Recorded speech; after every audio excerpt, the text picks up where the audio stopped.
पात्रनेत्रं येना त्वया भारततैलपूर्णां प्रज्वालितो ज्ञानमया प्रदीपः। नमो ब्रह्मण्यदेवाय गोब्रह्मणहिताय च जगद्धिताय कृष्णाय गोविन्दाय नमो नमः। देवाधीनं जगत् सर्वं मन्त्राधीनाश्च देवता ते मन्त्रा ब्राह्मणाधीनात् तस्मात् ब्रह्मण्यदेवतः। नमो सनन्तये सहस्रपादाच्छिशिरोरुबाहवे सहस्रनाम्ने पुरुषाय स्वासते सहस्रकोटियुगधारिणे नमः। कस्तूरीतिलकं ललाटपटले वक्षस्थले कौस्तुभं तजितो। आप सभी भक्तजन अपने स्थान से खड़े होकर श्री श्याम सुंदर जी के मंगलमय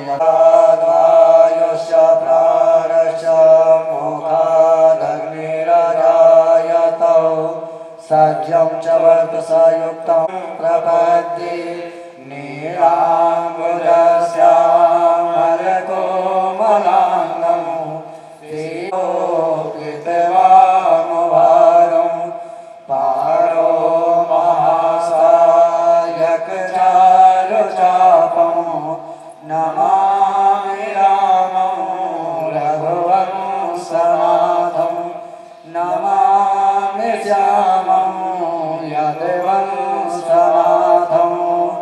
ॐ जेतेतानि प्रचिरान्तसिकाः तानि खाङ्गिरः ते खागुं सहस्रयोजनेव धन्वानि तन्वसि यानि काञ्च पापानि जन्मान्तर्कृतानि च तानि सर्वाणि नश्यन्तो पदक्षिणापदे पदे जलेन शीतलीकरणं पुष्पैर्देवाभिवन्दनम् यज्ञमयजन्तरेवास्तानि धर्माणि प्रथमान्यासन्नं केहनादं महिमानं सचन्त यत्र पूर्वे साध्यादिदेवाः नानासुगन्धपुष्पाणि यथा कालोद्भवानि च पुष्पाञ्जलिर्मया दत्तो गृहाण परमेश्वरः। ॐ भूर्भुवः पुरुषोत्तमाय नमः। मंत्रपुष्पांजलिं समर्पयामि। बोलिए गणेश भगवान की जय, बोलिए शंकर भगवान की जय, ये श्री यज्ञ पुरुष भगवान की जय, बोलिए वृंदावन बिहारी लाल की जय, बोलिए भागवत भगवान।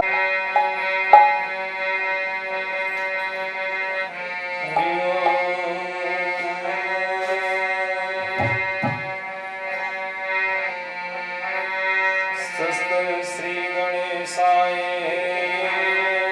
नमः। श्री सरस्वती नमः। श्री सद्गुरु चरण कमलेभ्यो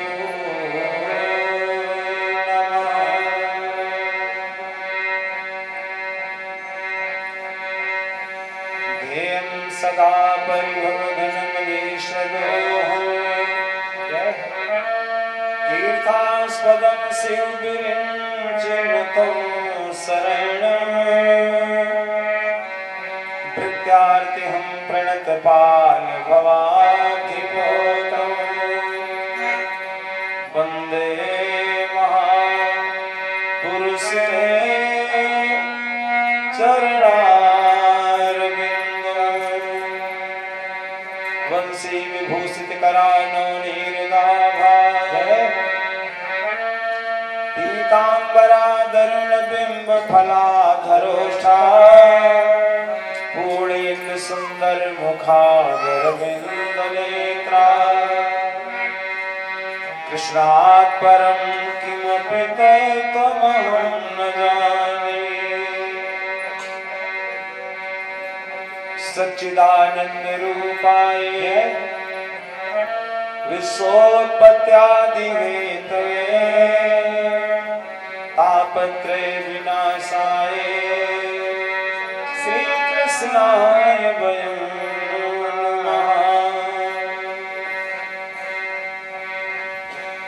अपने अपने घर की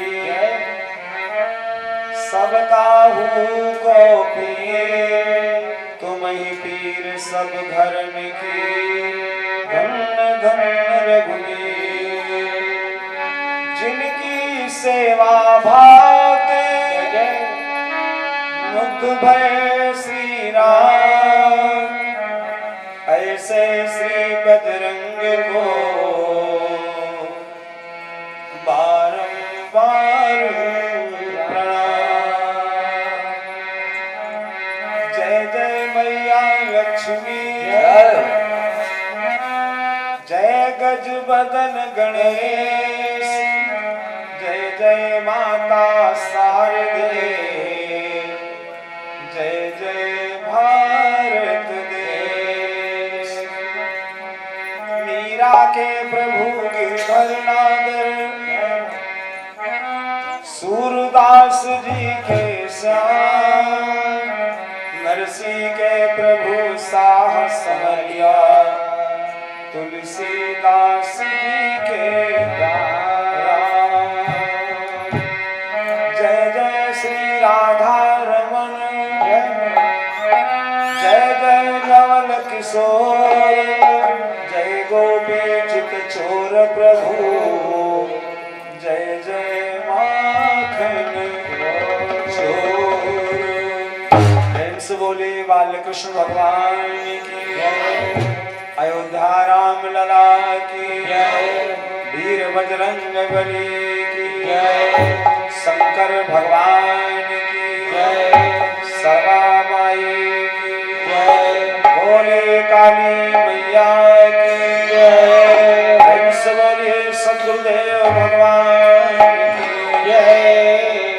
परम श्रद्धेय प्रताश्रय पूजन श्री सदगुरुदेव भगवान, वंदनीय स्वामी श्री सुखदेव जी महाराज, इस आयोजन में पधारे हुए समस्त वैदिक मंडल, संपस्थित सुधीर श्रोता महान भाव, भक्ति स्वरूपा देवी तथा प्यारे बच्चे, आज इस कार्यक्रम का कथा का विराम दिवस है और उस विराम दिवस की प्रथम बेला में आप सब बैठे हैं भगवान की पावन कथा का रसपान करने के लिए। अवसर चलने से पहले दो बार सब लोग प्रेम से अपने मन और वाणी को पवित्र करने के लिए भगवान के पावन नाम का संकीर्तन बोलेंगे। क्योंकि पग पवित्र तीर्थ गमन, कर पवित्र दियोदान, मन पवित्र सब होते हैं जब भजले श्री भगवान। जब तक भगवान का कीर्तन, भगवान का स्मरण न किया जाए, ये तो पूछा गया है सबसे बड़ा सुख और सबसे बड़ा दुख दुनिया में इस जीव का है क्या? तो कहा विपदो नयो विपदा, संपदो नयो संपदा, विपत्ति विस्मरणम विश्व संपत्ति नारायण स्मृति। भगवान को याद रखना जिंदगी में सबसे बड़ा सुख है और नारायण को भूल जाना ही सबसे बड़ा दुख है। इसलिए दो बार सब लोग प्रेम से भगवत संकीर्तन बोलेंगे। आगे जैसे गोविंद इच्छा।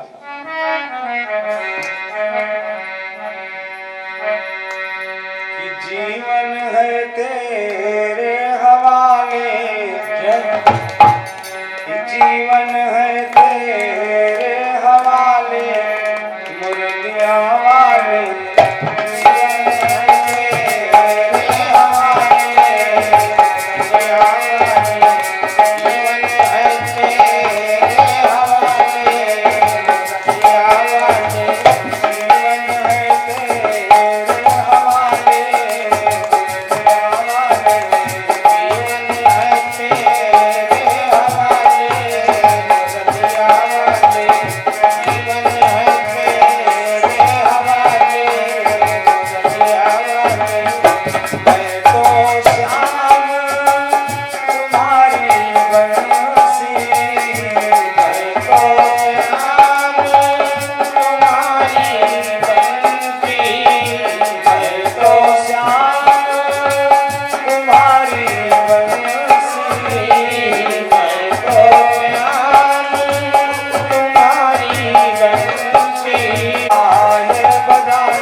भागवत शास्त्र सदा भक्त सुख देन हारो। भागवत शास्त्र सब सिद्धों का सदन है। भागवत शास्त्र अष्ट सिद्धि नौ निधि। भागवत शास्त्र भक्ति मुक्ति को भवन है। भागवत सुने भागवंत होत नर नारी। भागवत सुने दुख दारिद्र दमन है। भागवत महिमा कौन वर्ण सकै सागर। भागवत शास्त्र साक्षात वृंदावन है। बोले वृंदावन बिहारी लाल जय हो। बड़ा साफ लिखा कि तत्रैव गंगा, वही गंगा है, वही जमुना है, वही सरस्वती है। तत्रैव गंगा जमुना त्रिवेणी गोदावरी सिंधु सरस्वती च सर्वाणि तीर्थानि वसंत तत्र यत्र चितोद्वार कथा प्रसंग। जहाँ पे नारायण की पावन कथा होती है उसी जगह गंगा जमुना सरस्वती जितने देवी जितने देवता सब उसी जगह आकर के वास करते हैं। और आप सब भाग्यशाली हैं। अयोध्या जाएं तो, प्रयाग पहुंचे तो, वृंदावन गए तो, और नहीं तो बस अपने घर में ही वृंदावन जो योगेश्वर लिखे जाते हैं। और क्रिया देखा जाए इनकी तो शादी किए तो कैसी की, बिना शादी के ही वहां से लेकर के अपने आसुरी पद्धति के अनुसार विवाह किया। अब आवश्यकता इस बात के लोग तर्क तो दे देते हैं कि भाई जब भगवान गोविंद तो हम काहे नहीं करें। लेकिन उसमें एक समस्या है, वो नारायण हैं, वो जो भी करते हैं वो देश के लिए, संसार के लिए, भक्त के कल्याण के लिए करते हैं। और हम आप जो निर्णय लेते हैं अपने स्वार्थ में लेते हैं।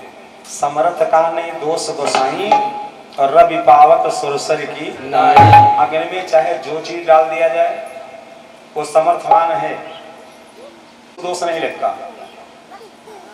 सूर्य की रोशनी, चंद्रमा की रोशनी सब पे पड़ती है। जो अन्यायी है उनको भी, और जो पुण्यात्मा है, न्यायी है, न्याय करने वाले हैं, उनको भी रोशनी मिलती है। ठीक भगवान ने सोचा कि जितने ये, जैसे अपने पीछे सुना कंस मारा गया, कंस श्रापित था राक्षसी योन में, जो राक्षसी वातावरण में पल गया, उसका भगवान ने उद्धार किया। जितने गर्वीले राजा महाराजा बचे रहे उनका संहार करने के लिए भगवान ने सोचा इसे तो मिलेंगे नहीं। देखो राम जी का विवाह हुआ है, धनुष टूटा, और धनुष जब उठाने का समय आया तो जितने राजा बैठे रहे, यानी जो गए धनुष उठाने के लिए, वो उठा नहीं पाए। डगई न शंभु सरासन कैसे, कामी वचन सती मन जैसे जैसे। अब अगर धनुष उठाने से नहीं उठा तो सोच लेना था कि भाई जिसने धनुष उठाया ये विजय हार, ये जयमाल पहनने का अधिकारी वही है ना। लेकिन जिनके मन विचार सुंदर नहीं है वो जहां है वहीं अपनी गणित लगाना शुरू करते हैं। जितने राजा धनुष में हाथ लगाए थे, जिनके उठाए से धनुष नहीं उठा, उनका विचार जो आप लोग सुने हैं। पहले काम करो कि जो लड़का धनुष उठाया है ये तो सीता जी को लेके न जाने पाए। अब ये राक्षसी विचार नहीं हुआ तो क्या इसको देवता वाला विचार कहा जाए? पहले फिर क्या किया जाए? कहले हूँ छड़ाई सिए कहाँ को धरी बांध हूँ निप बालक दो।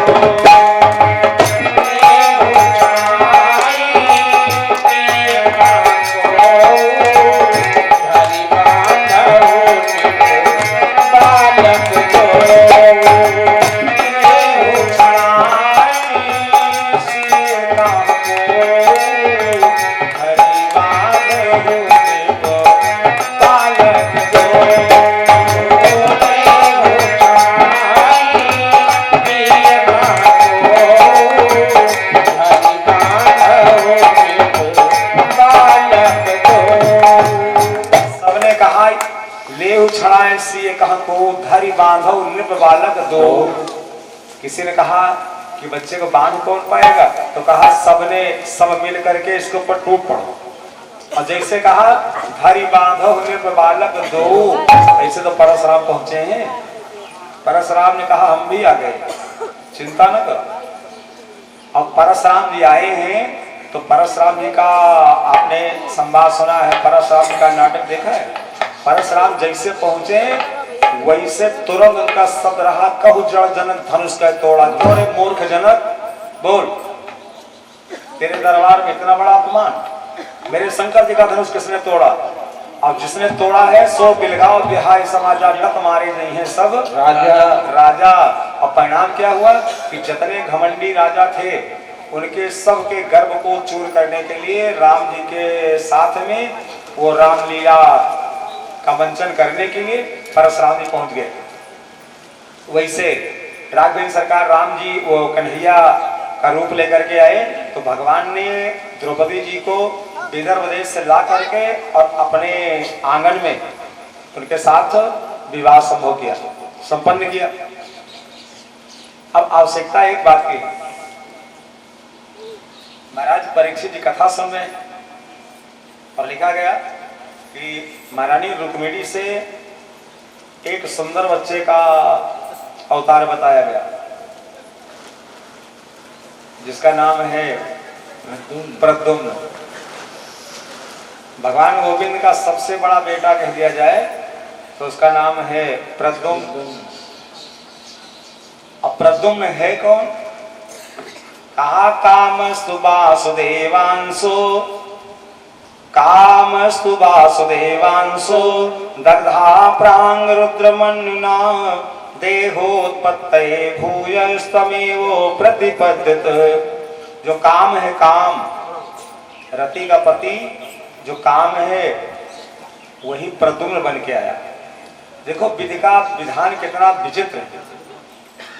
वही कामदेव है जिसको भूत भावन भगवान शंकर जी ने भस्म कर दिया था। तब शिवती सर नयन उघारा। सती के वियोग में भगवान शंकर राम जी के ध्यान में मस्त रहे और कामदेव इनकी समाधि तोड़ने के लिए देवताओं के इशारा पे देवराज इंद्र के कहने पे कामदेव गया, तो भगवान को समाधि से जगा दिया। भगवान शंकर ने उसी समय तब शिवती सर नयन उघारा और चितवत काम भयो जरी खारा।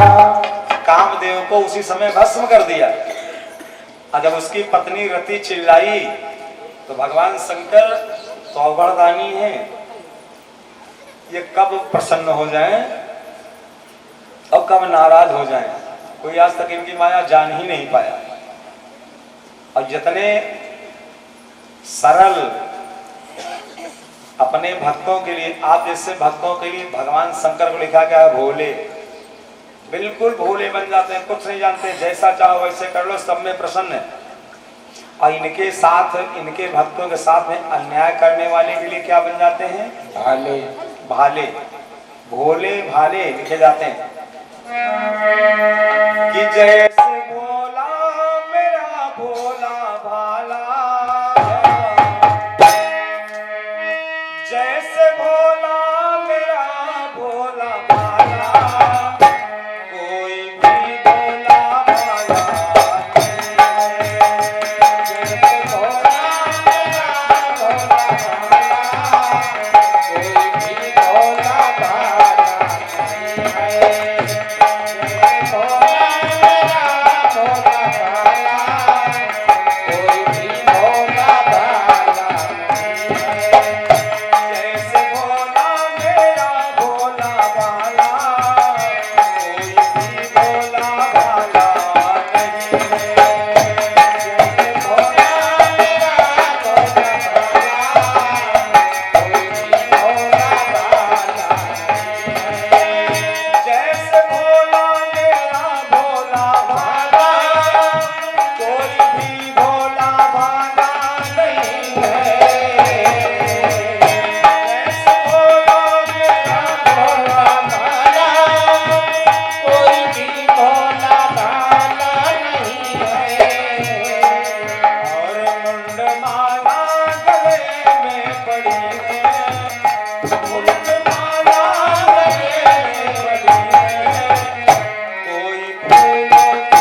बोला मेरा भोला भाला कोई भी भोला भाला नहीं है, मुंडमाला गले में पड़ी है कोई फूलों की माला नहीं है। अब शंकर बाबा कितने भोले भाले हैं। एक जगह कथा कार्यक्रम चल रहा था, जैसे आप सब बैठे मस्ती में कथा सुन रहे हैं, ऐसे लोग कथा सुनने में मस्त रहे। जो कथा सुनाने वाले गुरुजी रहे, उनके मुंह से एक शब्द निकल गया कि जो राम राम नहीं सुने होते उनको कथा का पूरा लाभ नहीं मिलता। कहा जो राम राम नहीं सुने होते उनको कथा का पूरा लाभ नहीं मिलता। गुरुजी ने कथा सुनाया, ध्यान दीजिएगा, नहीं लोग सोचें कि निर्मोही जी आए हैं ये पूरे पनरी में 2-4-10 चेला बनाए जाएंगे, इसलिए बता रहे हैं वो धंधा अपने पास नहीं है। गुरुजी कथा सुना रहे थे कि जो राम राम नहीं सुने होते उनको पूरा लाभ नहीं मिलता।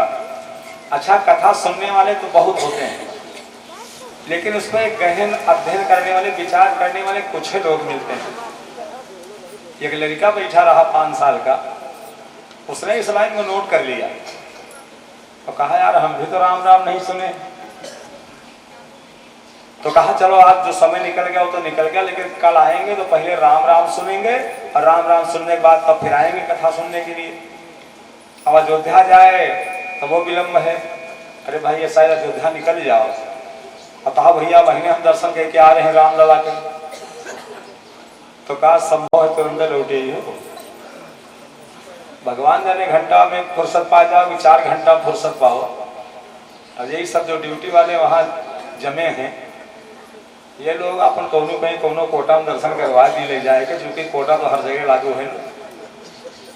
यहाँ चले जाओ केदारनाथपुरी जाते हो, हम आप जैसे लोग लाइन में खड़े रहते हैं और जिनका वो कोटा है, वीआईपी कोटा है या ऊपर वाला टिकट बनवाए हैं, तो उनके टिकट के साथ साथ दर्शन वाला पैसा जुड़ जाता है, बगल पीछे तो हमसे आपसे पहले दर्शन कर लेते हैं। तो लड़कवा ने सोचा कि जाएं तो विलम्ब हो जाएगा। अच्छा ऐसा न करो, लाओ जो गुरुजी कथा सुना रहे चलो उन्हीं से राम राम सुन लिया जाए, गुरुवे तो बनाना है। वो लड़का चुप पे बैठा रहा। जितने लोग आप जैसे रहे साहब प्रसाद लिए अपने अपने घर चले गए। छोटका लड़का बच्चा कहा गुरुजी प्रणाम। 5 साल का लड़का, गुरुजी बड़े प्रसन्न है, बच्चे का संस्कार अच्छा दिया है परिवार वालों ने, प्रणाम कर रहा। बोले बेटा आप घर नहीं गए? बोले गुरुजी हमको राम राम सुना दिए। अभी आपने कहा जो राम राम नहीं सुने होते उनको राम कथा का पूरा लाभ ही नहीं मिलता, तो महाराज पहले हमको राम राम सुना दियो। अब गुरुदेव भगवान ने सोचा यार ये 5 साल के लड़का, हम तो कथा सुना रहे थे, ये उसी लाइन पे आ गया। बोले बेटा राम राम अकेले सुनाया जाता है, अभी बहुत लोग हैं जब अकेले जब मिलेंगे तो सुना देंगे। गुरुजी ने बच्चा समझ उसको टालना चाहा और लड़का गया तो यहाँ से जैसे गुरुजी के आंखी से जरा सा ओट हुआ, बस कहीं दीवार के फोन पकड़ चुप पे खड़ा हो गया। बोले गुरुजी अकेले मिले, राम राम सुन के ही हम जाएंगे। अब गुरुजी मिले कहाँ, अंधेरा हो गया। अब गुरुजी कमंडल में पानी उठाए और जब दिशा मैदान करने के लिए जंगल की तरफ गए तो लड़का पीछे पीछे पहुंचा। और जैसे गुरुजी कमंडल नीचे रखे यज्ञोपवीत कान पे चढ़ा रहे, जैसे लड़के ने कहा गुरुजी अब हमका राम राम यही सुना दिए। भाई अकेले में राम राम सुनाया जाता है ना।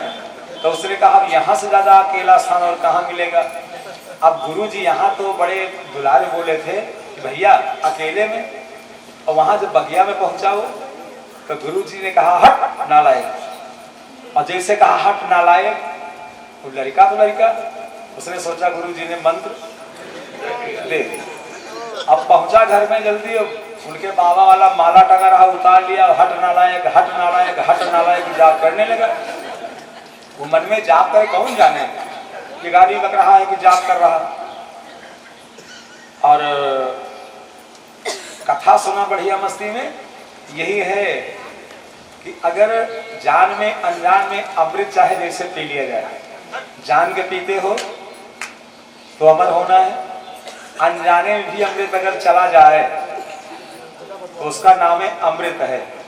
तो अमृत पान करने वाला कोई मरेगा नहीं। फिर लड़का नियम बना लिया, रोज बिना नहाए बिना यज्ञमाला जाप किए कुछ करे ना। एक दिन भगवान शंकर और पार्वती दोनों प्राणी चले जा रहे थे और लड़का स्नान करके लेके जपमाली जुटा था, हट नालायक हट नालायक हट नालायक।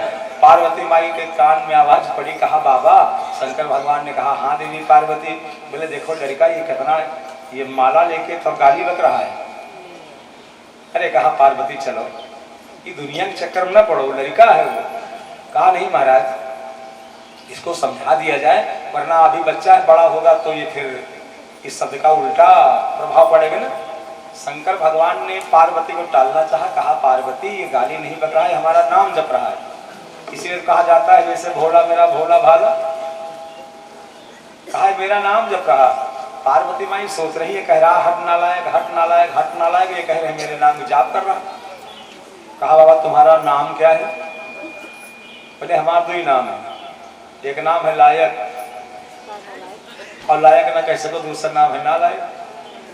ये हमारे नाम में जाप कर रहा है। पार्वती माई नहीं मानी, कहा हम तो देखे। कहा जाओ देखो। भगवान शंकर वहीं बैठ गए। पार्वती माई पहुंची, लड़का आंखें बंद किए, जब पानी में हाथ डाले, हट नालायक हट नालायक हट नालायक जाप कर रहा। पार्वती माई ने बड़े प्यार से कहा ओ भैया। कान में आवाज तो पड़ रही, कोई भैया कह रहा है, कोई बच्चा कह रहा, लेकिन कम से कम पड़ गई गुड़िया बंगुरी तो पहुंच जाए। जब तक माला नहीं पूरा होगा काहे बोलेगा। पार्वती माई ने एक बार कहा, दो बार कहा, तीन बार कहा, नहीं बोला गए लड़के। और जैसे बड़े जोर से डपट के डांट करके कहा, तो इससे उसकी आंखें गई खुल। और लड़का तो लड़का, जो बच्चा है वो कुछ भी कह सकता है। पार्वती माई ने कहा किसका नाम ले रहे हो? कहा तुम्हारी भतार का। और कुछ नहीं कहा, जैसे इनके मुंह से निकला मारे गुस्से में किसका नाम ले रहे हो, वैसे उसके मुंह से निकला तुम्हारी भतार का नाम ले रहे हो। तो पार्वती माई लौटी, तुरंत भाग के भगवान शंकर जी के पास आई। कहा बाबा चलो। कहा पता लगा लिया क्या कह रहा हो? कहा महाराज तुम्हारे नाम जप रहा है। तो भगवान चाहे राम हो, चाहे श्याम हो, चाहे शंकर हो, इनको लिखा गया है तुम जिस रूप से चाहो उसी रूप से इनके नाम का भजन कर सकते हो। भाव है तो करो, कुभाव है तो करो, आलस है तो भाव सहित शंकर जपो, और कुभाव मुनिबाल, आलस कुंभकर्ण जपो, अनक जपो 10 भाल। चार नाम आए। भाव सहित शंकर जपो। शंकर जहां बैठते थे मस्ती में नारायण का नाम स्मरण करते थे। वाल्मीकि से राम राम नहीं निकला तो चौपाई सबको याद है, उल्टा नाम जपत जग जाना, वाल्मीकि भय ब्रह्म समाना। राम राम नहीं तो मरा मरा मरा मरा मरा मरा कहने लगे। जब मरा मरा कहने लगे तो रामा रामा अपने आप निकलने लगा। बोलिए रामचंद्र भगवान की जय। आलस कुंभकर्ण जप्यो, अनख जप्यो 10 भाल। कुंभकर्ण 6 महीने सोता था, और एक दिन के लिए अगर कुंभकर्ण जाग जाए तो पूरे लंका वाले जान जाते थे कि आज कुंभकर्ण की नींद खुली। एक दिन के लिए। और जैसे कुंभकर्ण की आंखें खुलती थी तैसे रावण उसकी सारी व्यवस्था, एक के दिन में उसने अपना लक्ष्य प्राप्त कर लिया। भाई जैसे कुंभकर्ण की आंखें खुली, अब उसकी आंखें खुली नहीं, उसको जगाया गया सोते समय में। 6 महीने के अंतर्गत सोने वाले से तैसे तो वो बातुल भूत विवश मतवारे थे, नहीं बोले बचन बिचारे। उसने न देखा बड़ा न देखा छोटा, यही तो राक्षस और देवता का परिचय है। का फल न किसते निश्चर नाहा, अब मोहियाई जगाय सिका। क्यों जगाया बोल? और जैसे वो रावण के सामने उल्टे शब्दों का प्रयोग किया, जैसे रावण ने उसकी सारी सामग्री लाके सामने धर दिया। और जो उसके सारे सामान सामने मिले, लिखा मही खाए कर मदिरा पाना, गर्जा बजरा घास समाना। लंकेश है। छोटा भाई बड़े भाई से पूछ रहा, बोले तुम चिंतित आज दशानन क्यों? तुम चिंतित, कहा तुम चिंतित आज दशानन क्यों? तो रावण ने कहा कि हर ली हमने मिथिलेश दुलारी, मैंने सीता जी का हरण कर लिया। कहा तो? कहा हार गए कर यतन सभी, पर लखती नहीं वो और हमारी। जतने भी, लेकिन सीता ने मेरी तरफ एक बार नजर उठा के देखा नहीं। हार गए कर यतन सभी, पर लखती नहीं वो और हमारी। तो कुंभकर्ण ने कहा कि तो हमने राम का रूप बना लिया। अच्छा बोले राम का रूप बनाया? बोले हाँ। कहा पर्दे के आगे या पर्दे के पीछे? कहाँ राम बने, लंच में बने कि मंच पे? तो रावण ने कहा नहीं नहीं, पर्दे के पीछे हम राम बने। बोले राम बने? बोले हाँ। कहा अगर राम बने तो फिर संसार कैसे लगा?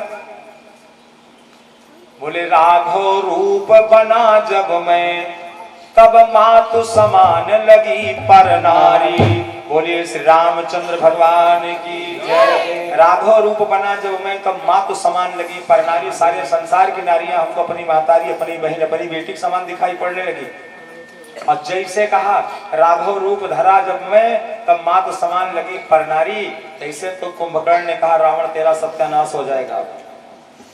कुंभकर्ण के शब्द हैं, कहा भाई अब तेरा विनाश हो जाएगा, तुम्हारे खानदान में कोई पानी देने लायक नहीं बचेगा। इसलिए जब तू जान रहा है कि राम जी का ये रामत्व तो है, तो राम जी की सीता के बारे में तू सोच कैसे सकता है? सीता तुमको देखेंगी। बाबा जी ने लिखा आलस कुंभकर्ण जप्यो। जागा 1 घंटे के लिए जगाया गया, लेकिन 1 घंटे में उसने अपना सब कुछ सुधार लिया। जो भी बिगड़ा था सब सुधर गया। अब बाकी बचा रावण। रावण को लिखा कि आलस कुंभकर्ण जप्यो, अनख जप्यो 10 भाल। रावण ने गुस्से में, क्रोध में राम का नाम लिया है, कभी प्यार से तुम्हारी तरह भजन नहीं किया। वही है भजन न तामस देहा। अंतिम बाण राम जी ने मारा खींच के, और जैसे बाण यक्ति से बाण मारा, रावण जमीन पे गिर गया। जैसे गिरा वैसे उसके मुंह से निकला बड़े क्रोध ने, कहा राम रन हतो पचारी। और राम कहा मेरे सामने तो आवे। और जैसे कहा राम मेरे सामने आवे, जैसे वो राम जी उसके सामने खड़े हो गए। कहा लंकेश तुम्हारे सामने खड़े हैं, बोलिए शंकर भगवान की जय। तो भगवान को चाहे जिस रूप से मानो, तुम्हारा कभी नुकसान नहीं होगा। आप कथा सुन रहे हैं, जबते जाए सती तन त्यागा, तबते शिवन भयो विरागा। उस कामदेव को भगवान शंकर ने भस्म कर दिया। और जैसे भगवान भोलेनाथ ने कामदेव को भस्म किया, तैसे उसकी पत्नी जो है रति, वो चरणों पे गिरी और गिर के भगवान भोलेनाथ से विनती करने लगी। कहा सरकार ये क्या किया?